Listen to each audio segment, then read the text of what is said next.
You know, the other night in the debate, they asked us to use one word, and I was so tempted because that's really the one word that is the best. The word is liberty. That's what made the country great, and that's what we're losing, and that's why we're not so great anymore, and that's why there's a revolution going on. But I'm sure glad the revolution has arrived in Oklahoma because it is spreading. It's an intellectual revolution, and it's not going to be stopped. And you know what, an idea whose time has come, it cannot be stopped by armies or any government. So we're really on a roll now as far as presenting our case and actually doing very well in the effort to accumulate delegates. You know the name of the game. You know, sometimes they get confused on the voting and counting the votes, but so far right now they're admitting that we are in second place with delegate count.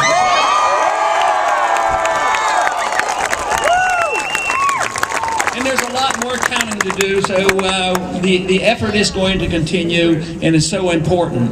But this has been going on for a long time. I've been talking about our problems for a good while. Matter of fact, when I got involved in politics in the 1970s, I was trying to head off some of these problems.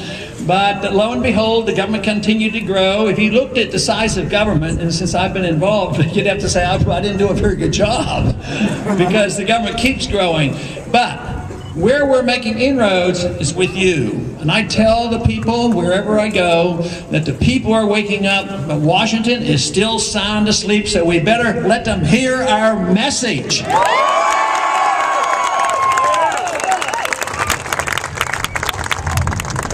Our country was started on a good note, never perfect. We had a great constitution. It had its shortcomings. They gave us a republic, but quite frankly, I do not believe we live in a republic anymore. And what we have, though, is we have the tradition of the rule of law and the tradition of the republic, and we have the enthusiasm for it, but we have a long way to go to restore the republic. And that means that we have to deal with the many problems that have come about for a very precise reason. I claim that most of the reason, if not all the reason, why we're in this political and economic mess is we have sent too many or have allowed too many to go to Washington who either didn't read or didn't understand and didn't take their oath of office seriously like they should.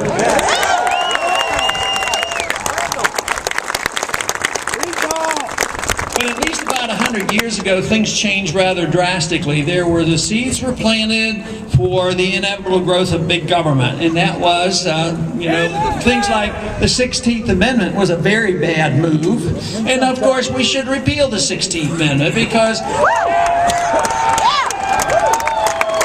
we have a natural, God-given right to our lives and our liberties, and we ought to have the right to keep the fruits of our labors. Jefferson lost the argument that the federal government should be able to borrow money. He believed they shouldn't even be permitted to borrow money. So he lost that argument. They started borrowing money, but not till the 20th century did they borrow money wholesale. But of course, then with the income tax, they started, taxing us wholesale. But there was always a limit to that because there is a point of no return. The more you tax, the less revenues and the angrier the people become. So we had the taxes that were limited, and this borrowing was limited because if you continued to borrow, the interest rates would go up. So of course, in that same year, they gave us the IRS and the federal and the income tax. They gave us that very onerous thing called the Federal Reserve that we need to abolish. And the Fed.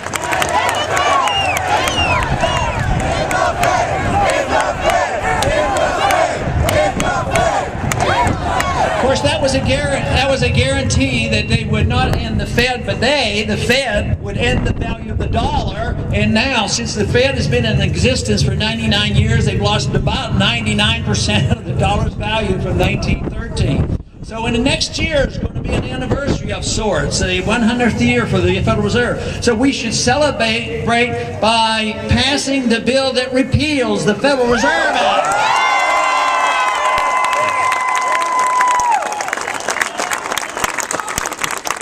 With the introduction of the Federal Reserve, which is something that nations have done and dictators have done for thousands of years, debase the currency. The governments always want control of the money because they can debase the currency. At one time it was just clipping coins, at another time diluting the metal, at another time it started printing money. Today it's very sophisticated. They just use a computer, literally creating trillions of dollars without hardly any effort. And the Federal Reserve actually churned $15 trillion during the bailout. And they do it without adequate supervision by the Congress, like the Congress totally ignores them. And that is why, short of getting rid of the Federal Reserve, we absolutely have to get a full audit of the Federal Reserve. What they're doing. But history shows that once governments have the power to create money, they do. And what does that mean? That means the government grows. And when the government grows, your liberties are undermined. And that means personal liberties are undermined, economic liberties are undermined. And nations that grow like that end up doing way too much overseas. They feel like they have this obligation, authority, and the power to police the world. And so when we have our revolution and when it comes to about, you'll know it's here when our troops come home.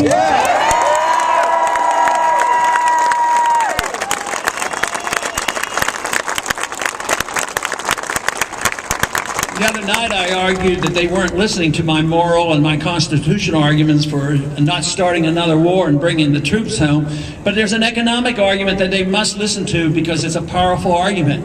It's great nations who overextend themselves overseas inevitably go bankrupt. And we're in the middle of the declaration of our bankruptcy now. And that is why there's such turmoils around the world, because we have been issuing the universal currency, the reserve currency of the world. So we have to face up to that.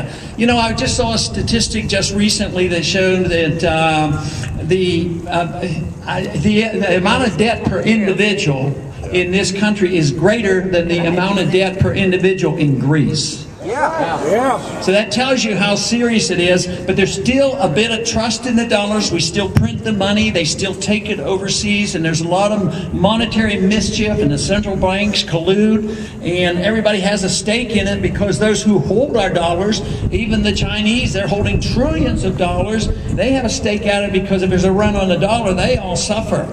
But the market is more powerful than all governments. That is why the Bretton Woods, which was predicted to break down in 1971, did. That was the end of the gold standard, because they didn't obey the rules of the gold standard. They kept printing the money. So the money supply grew, grew, and grew. They attacked the dollar, and finally that system broke apart. Of course, that was the year I got interested in politics, because I thought that would definitely usher in an age, a bigger age of big government. And this is what we've had for 40 years. So for 40 years, we've had a dollar bubble, a bond bubble, living beyond our means, a government that has not stopped growing, overextending ourselves overseas, and obviously attacking our civil liberties at home, at the same time undermining the productive capacity of this country. We are not a productive nation. We're living on borrowed money. We still have apparent wealth around the country, but it doesn't match up to the debt that we've accumulated. So if the Keynesian liberal economists are right, they believe that all you have to do is spend money, don't save money, spend money, borrow money, and print money, and you'll get yourself out of recession or depression. So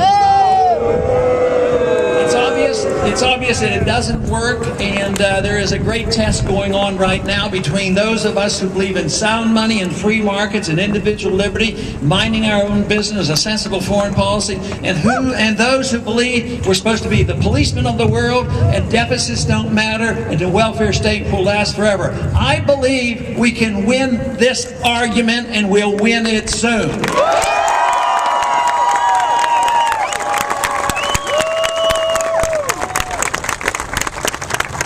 Wherever I go, the crowds come out, and the people in this country know exactly what's going on. And in Washington, they put you down, and they think that they have to take care of you from cradle to grave, and all they're doing is giving you debt and a burden. I'll tell you where they're not waking up. In Washington, they're still sound asleep. They don't hear from us yet, but that is our job, to hear from us and let them get the message what we need in this country. That's more liberty.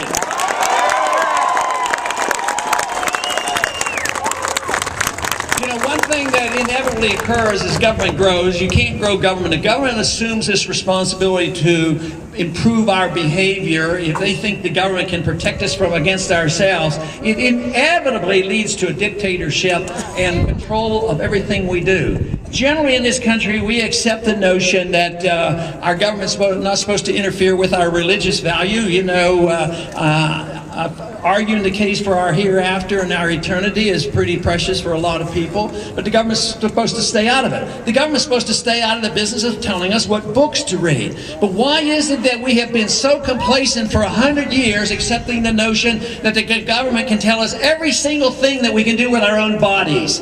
That is what we have to reject.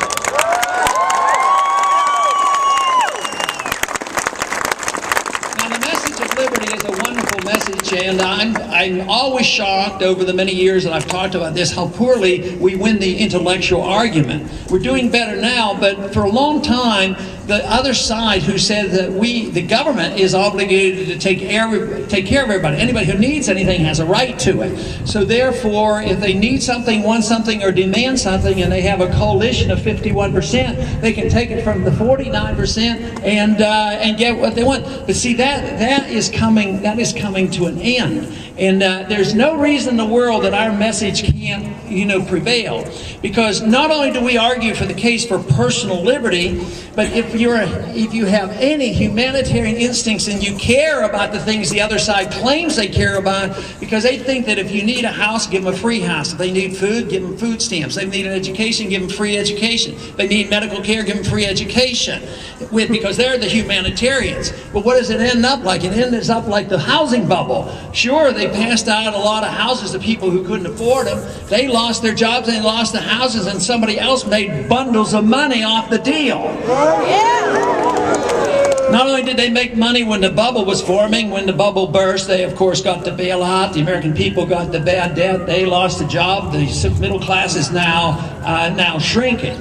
So there's no reason why we can't win this argument now that the failure of government programs and government involvement overseas and policing the world, it is so apparent that it is failing, that if they truly care about their fellow man, the one thing is, there's absolute concrete evidence that the freer a society is, the wealthier the society is.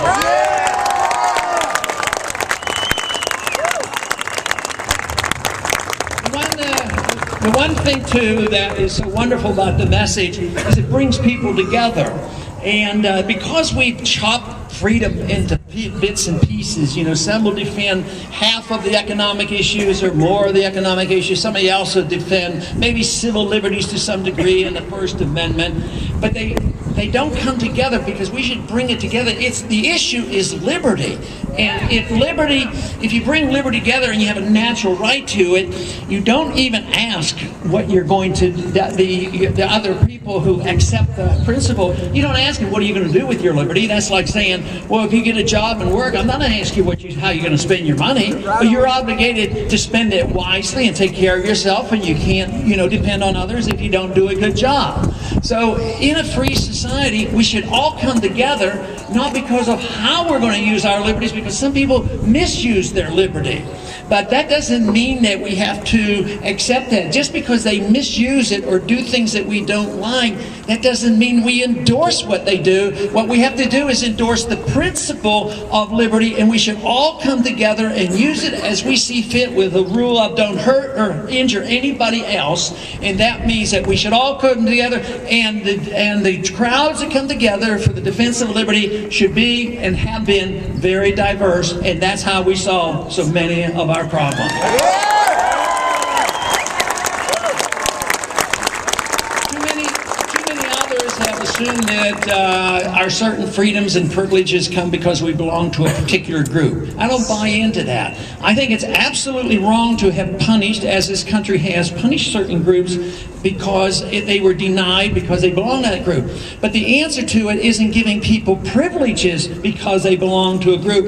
Everything has to be individual, and we have to treat everybody equal. We have to have equal justice under the law for each and every individual. I've had a lot of complaints. I think you all know that I'm not exactly a fan of the drug war. I think the the drug war has cost us $3 or $4 trillion in the last 40 to 50 years. And guess what? There's still a lot of bad drugs out there. There's a lot of addictions. I don't like the idea of saying drug addiction is a crime. It should be treated as alcohol and treated as a disease. But the bigger problem in this country when it's misuse of drugs, believe it or not, it's prescription drugs that are a bigger problem than the illegal drugs. But the drug war has been used to undermine our civil liberties. There's been too many SWAT teams busting into houses they shouldn't be busting into, too many people, innocent people dying, and it has been as an excuse to invade our privacy. And this is the reason that we have to look at that whole issue of who's supposed to protect us against ourselves. We teach our children about the dangers, automobiles and fires and all the other things. We should have that responsibility as well.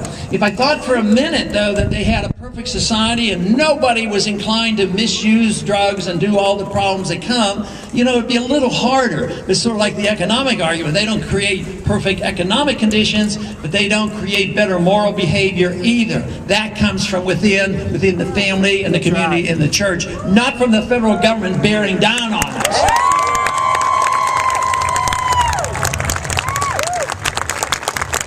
In the last 10 years, not only has our foreign policy gone astray, and we're involved now in about 900 bases, 130 countries, and we're in such a mess. But in the last 10 years, the attack on civil liberties have been atrocious. After 9/11, which was a horrible, horrible day, but I think they've misunderstood 9/11. I don't believe for a minute that we were attacked because we're free and prosperous. There's a lot more to it than that. But guess who was attacked immediately after? Yes, we went over in Afghanistan and got involved in wars that had nothing to do with 9/11, and it took 10 years to find that one ringleader and get rid of him. But guess who got the attack? It was the American people. The American people got attacked by the passage of that very onerous Patriot Act that needs repeal.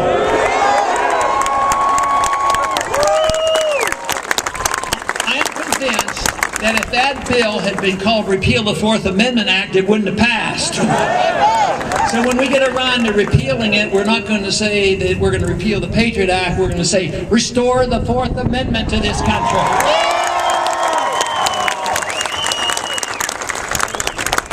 It's sad, but our attack on our liberties, the foreign policy, the monetary policy, and the welfare state, tragically has been too much bipartisan. I'd like to say that the party that I'm running in is the savior and it's going to produce it, but that isn't going to be the answer because our problems have been bipartisan. Too long. Matter of fact, sometimes the people say, well, Ron, you can't do it because you won't compromise. Well, there's been way too much compromise in Washington between the two parties coming together. Spending the money and going into these wars. So, but what else has happened? The president assumes that he's a king. He's decided that by edict, because he's the commander-in-chief, that he has the authority under certain circumstances that he can assassinate an American citizen. And he's done it to prove this point. He's done it 3 times. And where has been the outcry? I hear it from the crowds, but just think, we've had how many debates? Depends on how you count. I think it's about 22 if you count every single one of them. That issue never comes up. About civil liberties, the protection of privacy, assassinations, all these things, totally ignored. They do not bring this up at all. Info war. So, Bring it up. but also the federal, the Congress hasn't done much good in stopping it. They don't resist what the president does. Matter of fact, in December, they delivered to the president the National Defense Authorization Act. The president celebrated the new year, but January 1st, he signed the bill. And of course, that is the bill that gives the president explicit authority that he can use the U.S. military to violate posse comitatus to arrest American citizens. In secret, put away in the secret prisons, denied an attorney, and kept indefinitely. That is not what America should be all about. We need to change it.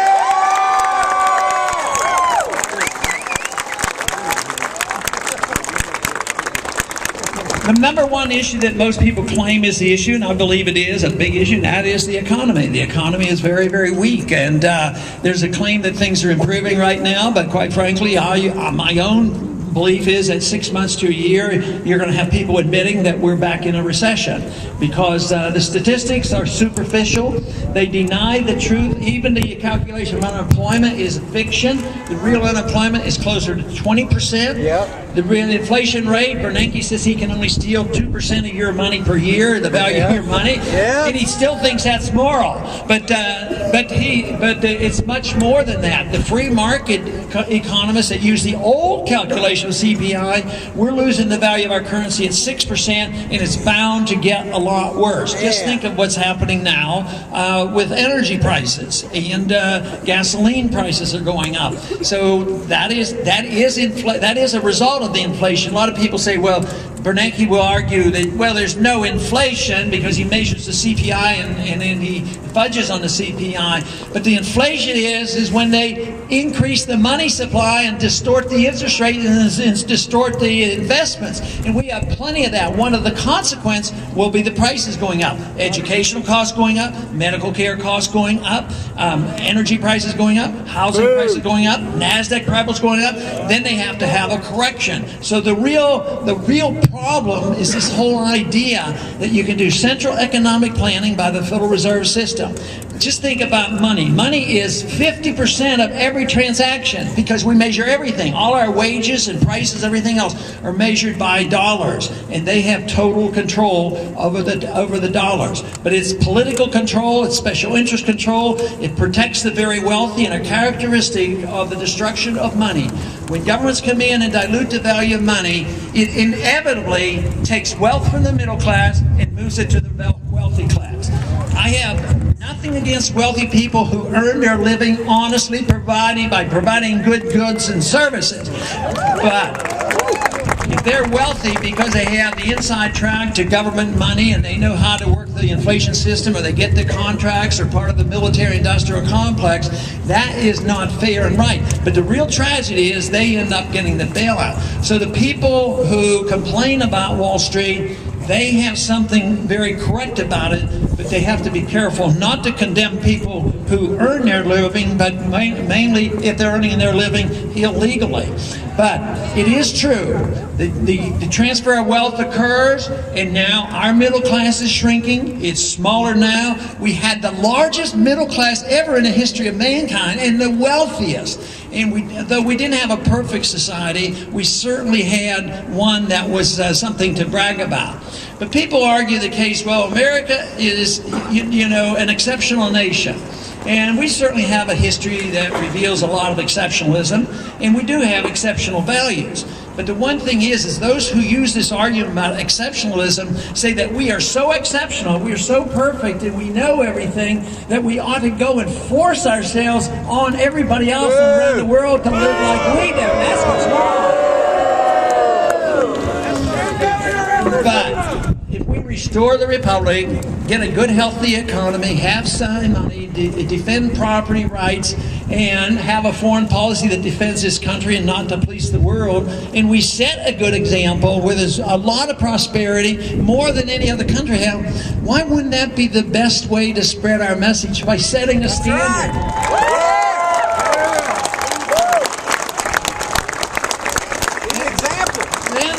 Then other countries would want to emulate us. But the use of force, whether it's forcing other countries to do it or forcing individuals on their lifestyle and telling people what they should do, it just is absolutely contradicts everything America stands for. But we are fortunate. We are fortunate because we at least have a tradition. I believe things are going to get worse economically. I worry about the attack on our civil liberties. I worry because we don't get a lot of national attention. I get reassured when I come out here because you know what I'm talking about. I'm very pleased when I hear the positive attitude from you.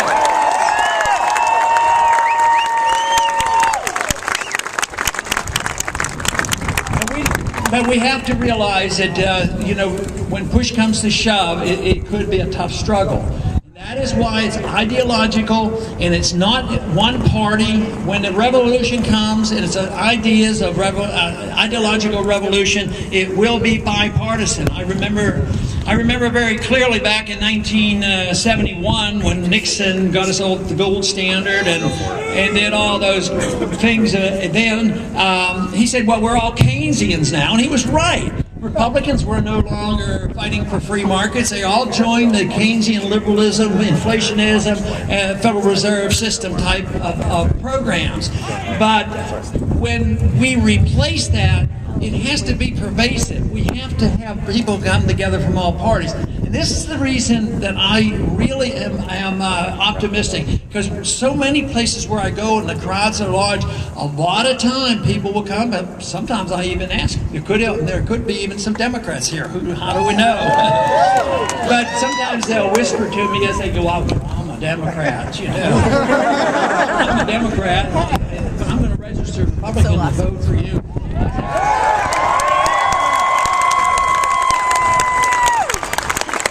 I always thank them and I appreciate it very much, but I tell them, just remember, all Republicans aren't the same. Be cautious.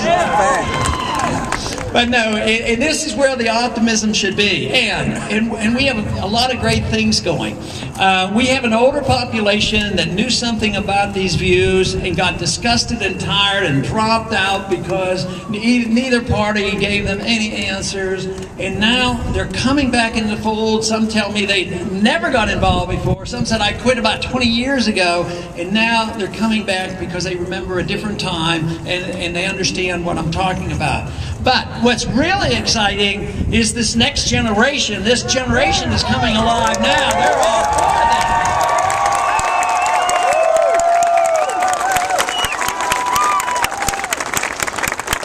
Of course, there's a lot of stories written about that. Why should those young kids and young people be concerned? I said, well, their minds haven't been clouded up with a lot of stuff yet. They still have an open mind. They're idealistic. So, but it is great. I appreciate that very much. But I think it's this coming together. It's bipartisan. It's ecumenical. But it is the key to it is like I explained.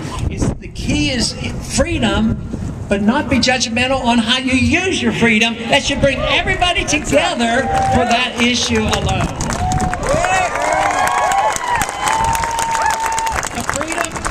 Freedom is a rather young idea. They accuse me, and I'm sure you've been accused of saying, "Oh, you just want to go back to the dark age, back to this silly idea of having commodity money and having a gold standard, believing in the Constitution." That's all old stuff. But you know what is old stuff? Is tyranny. Tyranny. Freedom is new, and we've had this great experiment, but I get worried at times that it's slipping away. But I'm encouraged, of course, now because so many people are concerned and they're fighting the fight. But freedom has only been around in the experiment. The evidence is so overwhelming. Even I tell people, and I'm very sincere about that, if I had a choice of living in a free society where my life was my own, but I would be poorer, I would accept that.